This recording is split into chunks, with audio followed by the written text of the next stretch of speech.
Everybody, welcome back to our Speed Shop. On this video, we're going to continue the motor mount install on the Lexus because we have this one, the front one, left to do, and we got the exhaust manifold gaskets to go with it.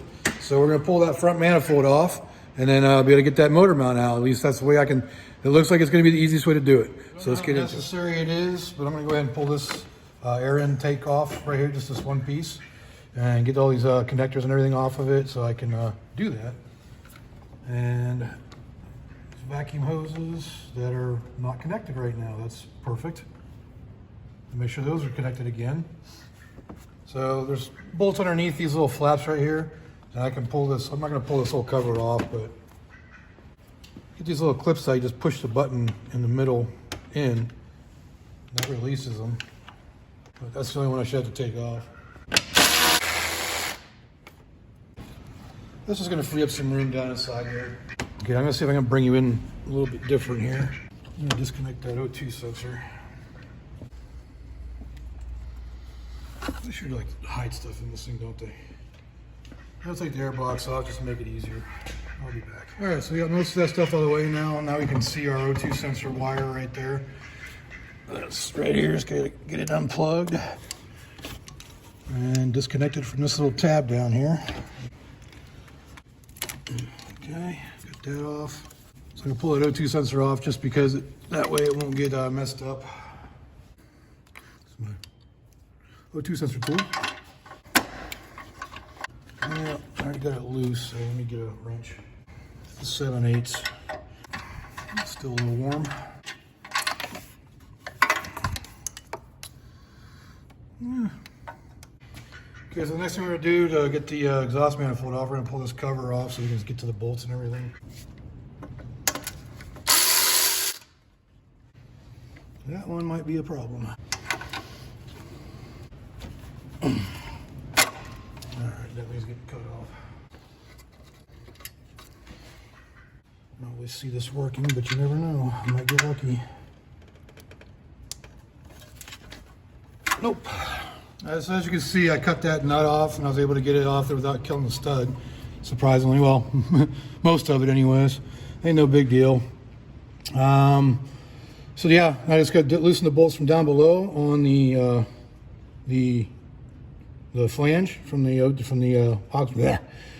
that big ugly thing right there called a catalytic converter that everybody hates. So I gotta get that off. It's kind of hard to see underneath here, but those are the two nuts I got to get off to get that pipe out of here.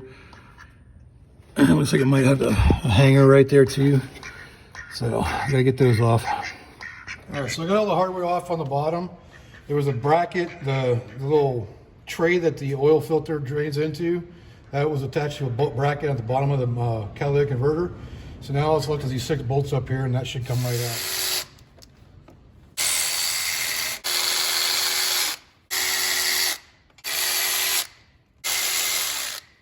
All right, so I got some more bolts loosened up down below. They should just lift right out of here now. There we go. One of the things that concerns me is the cat, but it looks pretty good. So maybe it's just a bad O2 sensor that's causing all this trouble. The trouble being what I was talking about in the last video, which was the, what's it called? The catalyst inefficiency code it keeps throwing. Oh, this is a pain in the butt. All right, now we can actually start working on what we are here to work on. That's the motor mount. And that's down inside there. All right, so let's get this motor mount out of here. Got one bolt on top. And there's 3 on the bottom.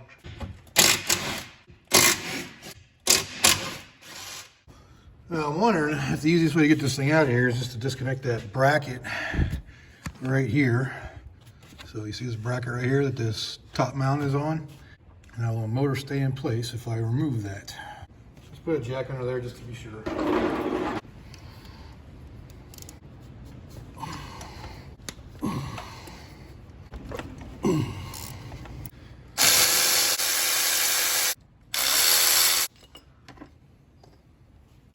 All right, so that's ready to come out except for the little sensor on there for the vacuum.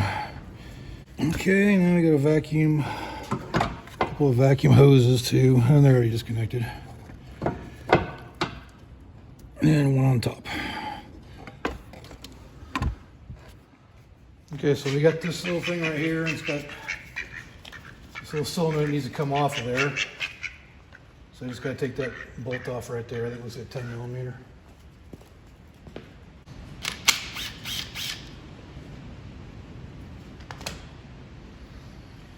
That's attached right there to that vacuum line. So we got to get this attached to this one now. So I have to trim this hose, obviously, because it's not going to fit like that, is it? So let's get that hose trimmed down to fit onto that. General idea here, what we got to cut it to, and go right about there.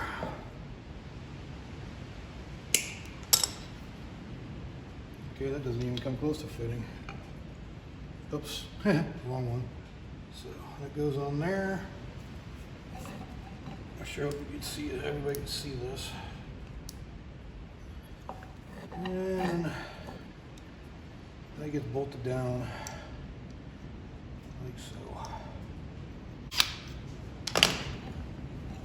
So that's the new motor mount.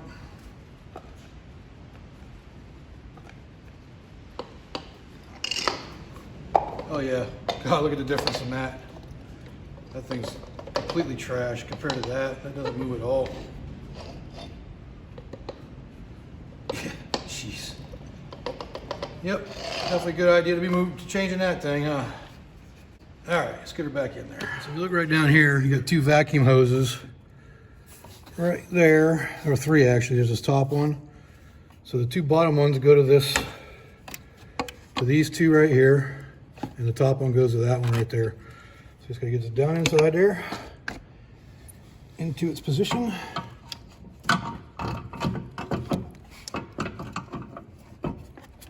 And try not to get the hoses underneath it.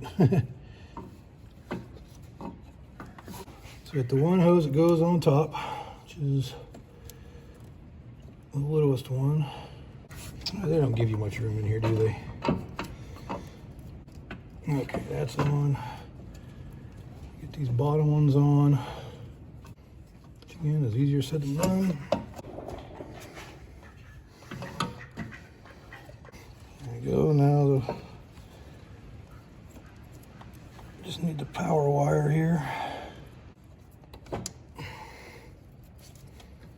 And click. Freak. And the freaking hoses came off. And the light just went off. There.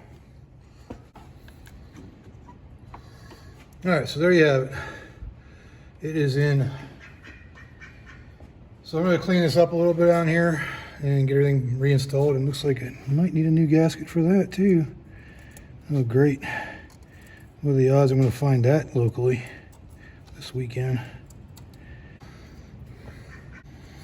I had a problem. One of the bolts on this flange right here decided to strip out, and the nuts they're 10 by 125 thread, M10 by 125 thread, and I decided to cut the nut off and replace it with the 3/8 because that's all I have. I don't have a M10 by 1.25. So, and it's got a new gasket in it, so it should seal just fine. As the gasket actually centers it. So I think we'll get on that. Okay, so the first thing we need to do is get a new gasket on here. So this is a new gasket, and it just goes right around that little flange right there.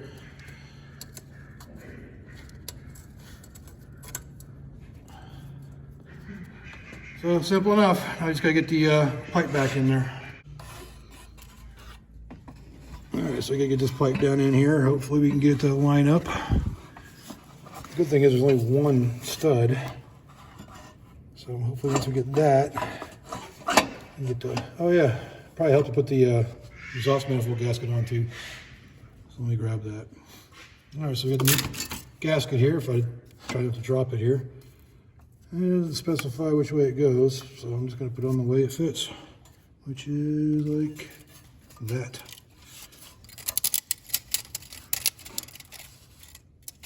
All right, good on that. So let's get the manifold up on there. All right, so I had to go back down underneath and loosen up the back pipe that I just repaired. I just showed you I repaired. So let's get this thing bolted in and hopefully call it a day after that. So just when you think you're done, I'm trying to put these ones on, and that one strips out, so you have to repair it. And I used a thread repair tool and just changed the thread pitch basically. Made it a 3/8/16. And I put a lock washer, a washer, and a nylock nut on it. You know, the nylock's not really doing a whole lot, but it is repaired again. So this is all done. It's going to put one bracket right here, right there, and the underside should be done. All right, so as you can see, that completes this install of that motor mount down there. And what it took was taking this exhaust manifold off, breaking a couple bolts, or stripping a couple bolts, I should say, on the exhaust, but got those fixed. It wasn't too bad of a job. But yeah, that's pretty much it for doing those motor mounts. So we saw the one video where we did all the rest of them, and then we did this front one, and we saw how wiggly and wobbly this one was. Well, that definitely needed to be replaced because that's not supposed to be like that. Finishing up this video on doing that front motor mount on the 2005 Lexus ES330. And I almost lost my breath there. But anyways, so as you can see, you have to take the exhaust manifold off, and it's kind of a pain in the butt. And I broke a couple bolts, stripped a couple bolts, but easy enough to repair. So if you like this video, go ahead and leave a like down there. Leave me a comment. Let me know what I can do better. And subscribe if you haven't subscribed. So until next time, I'll see y'all later.